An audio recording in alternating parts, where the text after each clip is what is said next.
Olá, pessoal! Eu me chamo Larissa e na aula de hoje eu irei resolver alguns exercícios referente ao Teorema π, um conteúdo abordado na disciplina de Fenômenos de Transporte 1.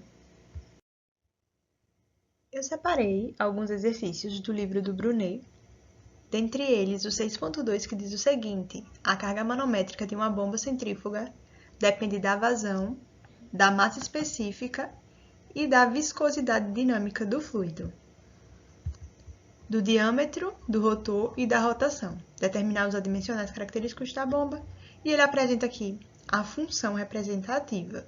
O primeiro passo para resolver seria encontrar os números, os parâmetros que estão envolvidos no problema, mas a questão ela já apresenta aqui para a gente. Outra coisa que a gente pode observar também é a quantidade de parâmetros envolvidos no problema. Nesse caso, a gente tem 6 parâmetros.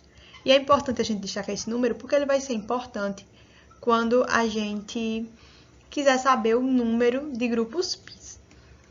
O segundo passo seria escolher uma das bases, ou a base MLT ou FLT, e prosseguir com as equações dimensionais.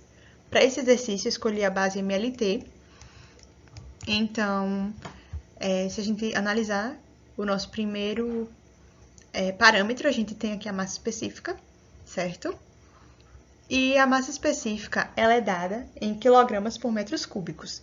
Então, a gente tem o M de quilogramas e o L a menos 3 é metros, certo? Tá menos 3 porque esse metros cúbicos, na verdade, ele está no denominador, por isso que ele é representado dessa forma aqui no numerador, como a menos 3. O outro parâmetro que a gente tem é a rotação, certo? A rotação ela é dada em 1 dividido por segundo. Logo, a gente sabe que nas bases, nas dimensões, o segundo ele representa t. Então, como é 1 por segundo, seria 1 sobre t. Então, levando para o numerador, t ficaria t elevado a menos 1. O nosso próximo parâmetro é a dimensão, e na equação dimensional ela é representada apenas por L. A nossa viscosidade dinâmica ela é dada em quilogramas dividido por metros por segundo. Quilogramas a gente sabe que nas dimensões é dado em M, certo? Metros em L e segundo em T. Lembrando que esses números elevado a menos 1, eles estão elevados a menos 1 porque eles são do denominador e a gente está colocando no numerador. O próximo parâmetro é a vazão. A vazão ela é dada em metros cúbicos por segundo, visto aí que ela é o volume dividido por tempo. Então, a gente sabe que L representa metros, certo? Tá? Ele é o cubo porque é metros cúbicos dividido por segundo. Como esse segundo, esse T, ele vai para o numerador, ele vai como elevado a menos 1. E o nosso último parâmetro, a gente tem aqui o peso específico vezes a altura manométrica. O peso específico, ele vai ser dado em quilogramas dividido por metro ao quadrado por segundo ao quadrado. Quilograma, na verdade, por metro ao quadrado, dividido por metro ao quadrado por segundo ao quadrado. Então, essa parte aqui das dimensões, ela representa apenas o peso específico, certo? Já a altura manométrica, ela é dada em metro. Então, a gente apresenta aqui o L. E resolvendo isso, a gente tem que o peso específico vezes a altura manométrica, ela é dada em M, L a menos 1, T a menos 2, que é a mesma coisa que o quilograma dividido por metro vezes segundo ao quadrado. Então, a gente pode observar que nesse exemplo a gente está trabalhando com as 3 dimensões, tanto com M quanto com L e também o T. Então, o nosso R ele vale 3, certo? Então, lembrando que esse valor aqui vai ser importante no próximo passo para que a gente determine aí os grupos π. Então, fazendo a substituição dos fenômenos envolvidos no problema e as dimensões apresentadas, a gente vai ter 3 grupos π. Também iremos fazer a combinação de 3 parâmetros para prosseguir. Então, o nosso grupo π1 ele vai ter a combinação desses parâmetros com o parâmetro mi, certo? Então, lembrando que apenas a combinação vai ser elevada a alguma incógnita, nesse caso vai ser A, B e C. O π2, ele vai ter essa mesma combinação, agora ele vai estar junto também a vazão. E o π3, a gente também tem a combinação elevada aí os expoentes GH e I, e esse outro parâmetro, certo? Que é o nosso peso específico vezes a altura manométrica. Então, partindo para a resolução do π1, a gente vai substituir os valores encontrados na equação dimensional no local do parâmetro e eleva a incógnita e iguala isso a m elevado a zero, l elevado a zero e t elevado a zero. Então, partindo para a análise da dimensão m, tem que o m vai ser a mais 1 igual a zero e o a vai ser igual a menos 1. Analisando o comprimento, que é a dimensão L, a gente pode observar que ele se encontra aqui nesse primeiro termo, menos 3A. Também se encontra aqui mais C, lembrando que aqui vai ser 1 vezes C, certo? A gente está analisando os expoentes. E também o L aparece nesse outro termo, como menos 1, certo? Como aqui também é 1, vai ficar menos 1 vezes 1. Então, a gente representa e iguala a zero. Então, substituindo o valor de A, que já foi encontrado anteriormente, na equação a gente encontra que C é igual a menos 2. Analisando a dimensão T, é possível visualizar ele presente aqui, nesse termo, menos 1 vezes B menos B, e no último termo também, menos 1, certo? Então, passando o B para o outro lado da igualdade, a gente tem que o B vale menos 1. Agora, a gente vai substituir os valores das incógnitas no grupo π, certo? Então, só repete o grupo e no local da incógnita a gente substitui o valor encontrado. Então, com isso, a gente também pode representar o grupo π da seguinte maneira. Mi, porque os outros termos, eles têm um expoente negativo, então eles vão para o denominador. Então, a gente vai ficar com mi sobre massa específica vezes rotação vezes diâmetro ao quadrado. Uma coisa que a gente pode observar é que mi sobre massa específica é a mesma coisa que viscosidade cinemática. Então, a gente pode substituir isso, tá? Para simplificar. E vai ficar sobre n vezes d ao quadrado. Então, só foi feita essa substituição e repetiu o denominador. E esse valor, ele também, quando invertido, quando se a gente fizer 1 sobre π, a gente vai ter o número de Reynolds. Só invertendo, a gente vai ter que vai ser igual a n vezes d ao quadrado sobre a viscosidade cinemática, que também é o número de Reynolds. Indo para a resolução do grupo, π2, a gente tem esse valor, o qual a gente já encontrou ele anteriormente, certo? Então, iremos apenas substituir as equações dimensionais no local dos parâmetros para que a gente consiga dar procedência no problema. Então, é só seguir basicamente os passos anteriores. A gente está elevando as equações dimensionais a uma incógnita. Para o π2, a gente separou D, E, F, certo? Então, a gente vai elevar a incógnita, essa combinação, que está nos grupos π desse exemplo. Então, fazendo a substituição da massa específica, da rotação e do diâmetro, e também da vazão, a gente vai igualar a MLT, lembrando que esses valores estão elevados a zero. Então, analisando primeiramente a dimensão correspondente à massa, a gente tem, nesse primeiro termo, certo? 1 vezes D, a gente vai ter D. A gente também, na verdade, a gente só tem o M nesse termo. A gente pode igualar a zero. Então, nosso dele vale zero. Partindo para analisar a dimensão L, referente aí a comprimento, a gente tem nesse primeiro termo menos 3D, foi representado aqui. A gente tem mais F nesse termo também, e mais 3 no último termo, igual a 0, certo? Então, como a gente já sabe que D vale 0, a gente vai isolar o F e vai jogar esse 3 para o outro lado da igualdade, ficando com F igual a menos 3. Analisando o T, nosso parâmetro referente a tempo, a gente tem aqui nesse termo, vai ficar menos 1 vezes E menos E, e também temos o T no último termo, apenas com menos 1. Então, vai ficar menos E menos 1 é igual a 0. Jogando E para o outro lado da igualdade, a gente vai ter que E vale menos 1.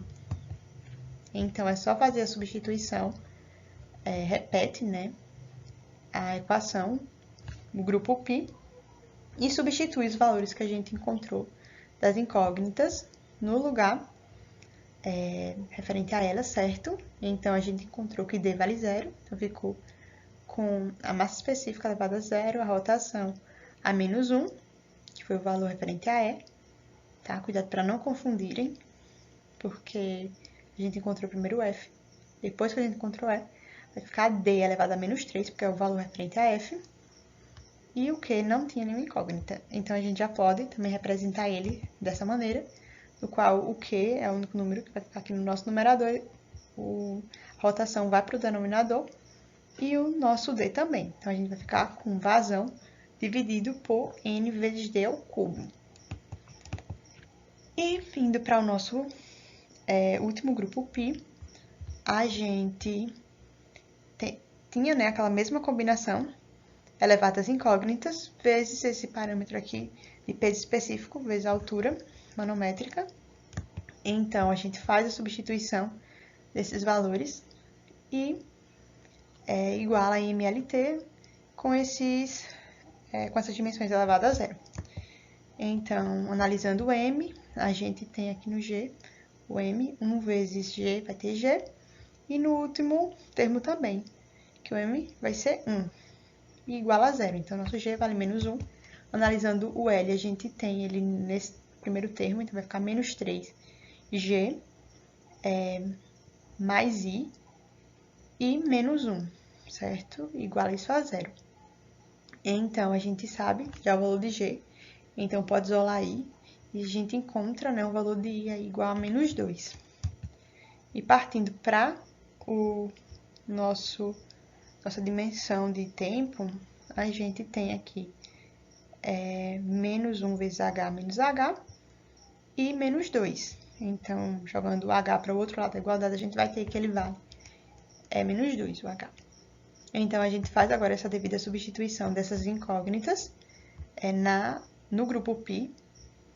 Então, a gente substituiu o valor encontrado para GH e I, e a gente representou aqui abaixo. Então, a gente também pode representar dessa forma, no qual os valores que estão com expoente negativo, eles vão para o denominador, ficando apenas no numerador o termo aqui de peso específico vezes HB. E nosso denominador ficou a massa específica vezes N ao quadrado vezes G ao quadrado. A gente ainda pode simplificar essa equação, lembrando que o peso específico ele é igual à massa específica vezes a gravidade. Então, a gente só substituiu o valor referente, né, ao peso específico nessa equação aqui e repetiu o restante, tanto HB aqui no numerador, como o nosso denominador. Então, com isso a gente consegue cancelar a massa específica e a gente vai ficar aí apenas com nosso π3 igual a G vezes HB dividido por N ao quadrado vezes D ao quadrado.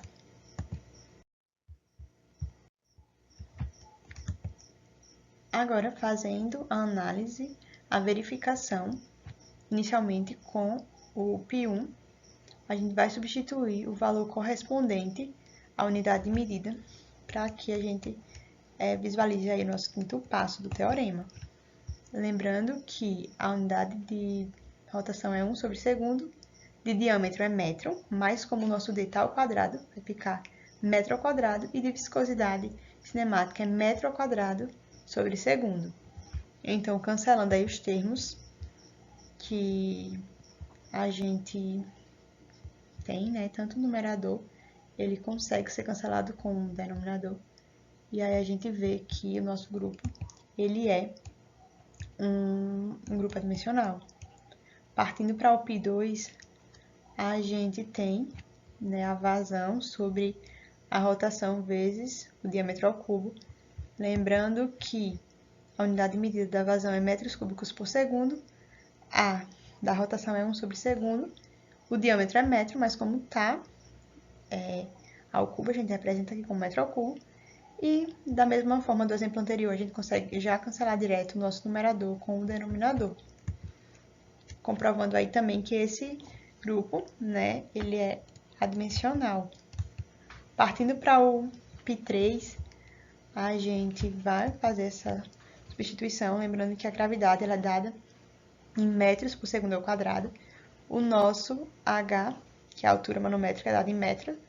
O n é 1 por segundo, mas como está ao quadrado, a gente vai levar tanto o numerador como o denominador, tá, ao expoente. E o d é metro, dado em metro, mas como ele está ao quadrado, a gente coloca, né, representa aqui por metro quadrado.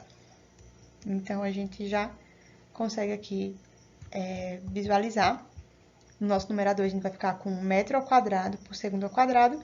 E no nosso denominador, a gente também vai ficar aqui com metro ao quadrado, vezes 1 vai ficar metro ao quadrado, porque 1 ao quadrado é 1, e segundo ao quadrado vai ser segundo ao quadrado. Então, 1 vezes metro ao quadrado sobre segundo ao quadrado. Então, a gente já pode visualizar que o numerador e o denominador eles são iguais, então a gente pode cancelar.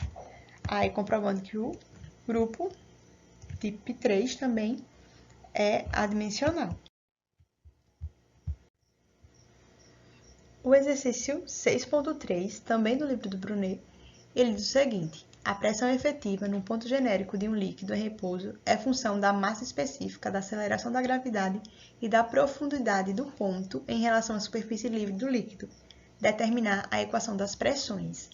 Então, o primeiro passo vai ser determinar aí os fenômenos envolvidos. A gente tem pressão, a gente tem massa específica, a gente tem a gravidade, a gente vai ter a profundidade. Então, a gente pode representar esses termos, né? Lembrando que a gente está querendo determinar a equação das pressões. Então, com isso, a gente tem o nosso P, né? A nossa pressão, como o nosso termo dependente, que está em função da massa específica, gravidade e altura. Lembrando que quando a gente vai fazer análise, a gente faz análise tanto com os termos independentes, como também com o dependente. Então, com isso, a gente tem 4 parâmetros, que é pressão, massa específica, gravidade e altura, certo? O próximo passo vai ser escolher a base e realizar aí as equações dimensionais. Então, escolhendo a base MLT, a gente tem aí para a equação dimensional da massa específica, como foi apresentado no exemplo anterior, m vezes L a menos 3. A gravidade ela é dada em metros por segundo ao quadrado, então a gente tem L, né, representa metro, e segundo ao quadrado é T, tá a menos 2, porque o segundo ao quadrado é no denominador, certo? O nosso próximo parâmetro é a altura, a profundidade, ela é dada em metro, então a gente representa na equação dimensional por L, e a nossa pressão, ela vai ser representada aí na dimensão, né, na base MLT por M vezes L a menos 1 por T a menos 2. Então, a gente também está trabalhando com as 3 dimensões, tanto com M como L e T, e realizando essa subtração, né, dos fenômenos pela quantidade de dimensões. A gente vai ter aí apenas um grupo dimensional. A gente tem as 3 dimensões, então a gente vai fazer essa combinação com os 3 parâmetros. No exemplo, eu selecionei a massa específica, a gravidade e a profundidade. Então, a gente vai ter apenas esse grupo π, vai elevar esses parâmetros a uma incógnita, aqui eu selecionei por A, B e C, e iremos fazer a substituição das equações dimensionais que a gente encontrou anteriormente e elevar, né, esses primeiros termos aqui em combinação, as incógnitas. Então, fazendo isso, lembrando que a pressão a gente não eleva nenhuma incógnita, e igual a MLT com esses parâmetros elevado a zero. Então, analisando a dimensão M, a gente tem A, 1 vezes A, mais 1, certo? Igual a zero. Então, o nosso A ele vale menos 1. Analisando o L, a gente tem menos 3A, aqui, na verdade, mais B, mais C e menos 1, igual a zero. Então, a gente vai precisar aí encontrar o valor de outra incógnita para fazer essa substituição. Para isso, a gente vai analisar primeiro o parâmetro T, vai encontrar o B e faz a devida substituição no L. Apesar, né, do valor já ter apresentado aqui, mas a gente vai encontrar através dessa maneira. Então, a gente tem aqui o T como menos 2P e menos 2 igual a zero. Então, menos 2B, jogando ele para o outro lado, vai ser igual a menos 2 e B vai ser igual a menos 1, certo? Realizando isso. E substituindo tanto o valor de B como o valor de A na equação aqui referente à dimensão L, a gente encontra C igual a menos 1. Substituindo os valores de A, B e C nas nossas incógnitas, repete aqui o grupo, certo? E no lugar de cada incógnita, que a gente já descobriu seu valor, a gente faz a substituição para que a gente possa representar o grupo π. Então, tanto massa específica como gravidade e profundidade, elas vão para o denominador, ficando a pressão no numerador, certo? Vai ficar pressão sobre massa específica vezes gravidade vezes profundidade. Mas a questão, ela pede, né, em função das pressões, equação das pressões, certo? Então, deixando a pressão aqui isolada, a gente vai passar esses valores aqui, multiplicando, lembrando que esse valor aqui vai ser uma constante, então ela está representada aqui por C, e a gente passa a massa específica, a gravidade e a profundidade multiplicando, e a gente obtém essa expressão aqui para a pressão, certo?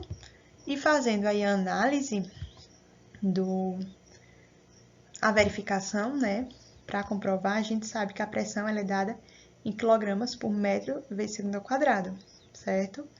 A massa específica em quilogramas por metros cúbicos, como representa aqui, a gravidade em metros por segundo ao quadrado e a profundidade em metro. Então, resolvendo isso, né, a gente ainda consegue simplificar, multiplicando aqui metro ao quadrado, esse metro vezes esse outro metro vai dar metro ao quadrado, a gente consegue cancelar com esse metro ao cubo, e a gente vai obter o seguinte, no nosso denominador, quilogramas por metro vezes segundo ao quadrado. Então, a gente obtém a mesma unidade do numerador. Então, a gente consegue cancelar. E aí, a gente comprova que o nosso grupo ele é dimensional. Esse outro exercício também é do livro do Brunet, é o exercício 6.7, no qual ele diz o seguinte: a potência fornecida a um líquido por uma bomba centrífuga é função do peso específico do líquido, da vazão em volume e da altura manométrica da bomba. Determinar a equação da potência. Então, o primeiro passo vai ser determinar os fenômenos envolvidos no problema. Então, a gente tem o peso específico, a vazão, a altura manométrica da bomba e ele pede aqui a equação da potência. Então, a gente consegue visualizar, né, que a equação da potência ela está em função do peso específico, da vazão e da altura manométrica. Então, a gente vai fazer análise com esses 4 fenômenos envolvidos no problema, tá? Tanto o peso específico, como a vazão, a altura e a potência. O próximo passo vai ser escolher a base e encontrar as equações dimensionais. Para esse exemplo, eu também escolhi a base MLT e a equação dimensional delas, né? Eu representei logo abaixo. tanto do peso específico, que é m vezes L menos 2 vezes T menos 2, foi apresentado nos exemplos anteriores, da vazão também, que é L ao cubo, vezes T menos 1, do HB, que vai ser L. E da potência da bomba vai ser mL ao quadrado T a menos 3. Então, é só seguir os mesmos passos que a gente encontra a equação dimensional. Então, nesse exemplo, a gente também está trabalhando com as 3 dimensões. Então, fazendo essa subtração, né, dos parâmetros pelas dimensões, a gente vai obter aí um grupo π. Então, fazendo a combinação dos parâmetros de peso específico, vazão e altura manométrica, a gente vai obter o grupo π. Lembrando que esses valores são elevados às incógnitas A, B e C, respectivamente. E também a gente vai ter a nossa potência no grupo, certo? Mas ela não vai ser elevada a nenhuma incógnita. Então, substituindo as equações dimensionais no local dos parâmetros, isso a gente já obteve em um passo aí anterior. Então, faz essa devida substituição e eleva, né, esses valores que estão elevados à incógnita. A gente também repete a incógnita, que tanto A, B e C, e iguala a MLT com esses parâmetros elevados a zero. Analisando, primeiramente, a dimensão M, que é a dimensão referente à massa, a gente vai ter A mais 1 igual a zero, porque a gente vai ter no primeiro termo e nesse último. Então, a gente já consegue obter o valor de A, isolando ele, e é igual a menos 1. Então, partindo para a nossa dimensão L, que é a dimensão referente ao comprimento, a gente tem menos 2A mais 3B mais C mais 2 igual a zero. Então, a gente vai analisar a dimensão T referente a tempo para que a gente consiga, né, encontrar aí mais uma incógnita para fazer a substituição na equação 2, certo? Então, analisando o T, a gente tem menos 2A, menos B e menos 3 igual a zero. A gente já tem o valor de A, que é menos 1, e isolando o B, a gente encontra ele igual a menos 1. E substituindo o valor de A e B na equação 2, a gente encontra o C igual a menos 1 também. Então, a gente vai pegar o valor dessas incógnitas e substituir no grupo π, certo? A gente também pode representar ele dessa seguinte maneira, no qual vai ficar potência dividido por peso específico vezes vazão vezes altura manométrica. Como a questão ela está pedindo para encontrar em termos da potência, a gente vai isolar a potência e vai jogar o denominador para o outro lado da igualdade, que vai ser o peso específico, a vazão e a altura manométrica. E esse valor aqui vai ser uma constante, então eu vou colocar aqui ele como 6, certo? E partindo para o nosso último passo, vai ser substituir as unidades de medida no local do parâmetro. Então, a unidade de medida da potência é quilogramas vezes metro ao quadrado por segundo ao cubo. E a unidade de medida do peso específico é quilogramas por metro ao quadrado vezes segundo ao quadrado. A unidade de medida da vazão é metros cúbicos por segundo. E a unidade de medida da altura manométrica vai ser metro. Então, a gente consegue aqui cancelar nesse metro ao quadrado, com esse metro elevado à quarta potência, certo? Metro ao cubo vezes metro, a gente tem metro à quarta. A gente consegue cancelar com esse metro ao quadrado e a gente também consegue juntar esse segundo ao quadrado com o segundo. Então, assim, a gente vai obter segundo ao cubo. A gente vai ficar com o nosso denominador da seguinte maneira: quilograma vezes metro ao quadrado dividido por segundo ao cubo. Então, a gente consegue observar que a unidade de medida do numerador e do denominador são iguais. Logo, a gente tem aqui um grupo, né, adimensional. Então, é isso, pessoal. Obrigada pela atenção e até a próxima.